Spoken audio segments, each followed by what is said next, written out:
Məmmədova 19 yanvardan 20 yanvara keçən gecə atamla evə qayıdan zaman düşmən gülləsinə tuş gəldim. Mənim 12 yaşım var idi. Heç ölümün mənasını belə bilmirdim. Axı anam məni evdə gözləyirdi.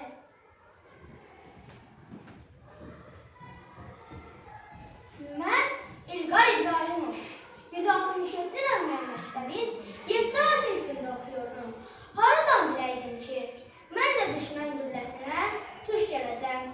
Mən evə getməliydim. Hə, getdim. Amma o evə mənim cəsədim getdi.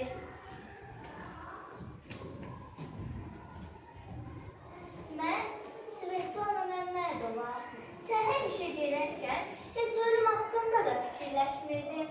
Biz alimlərin ürəyi yeni ixtiralar üçün bölünür.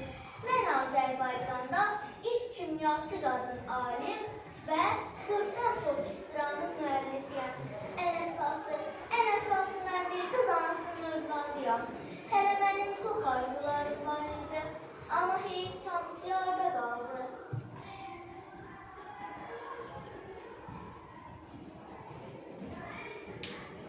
Mən Qalibov Ələşvər. Mən İnşaat İnstitutunun 2-ci kurs tələbəsiyəm. O gecə xeyli yaralıya kömək etdim. 5 nömrəli xəstəxanaya apardı.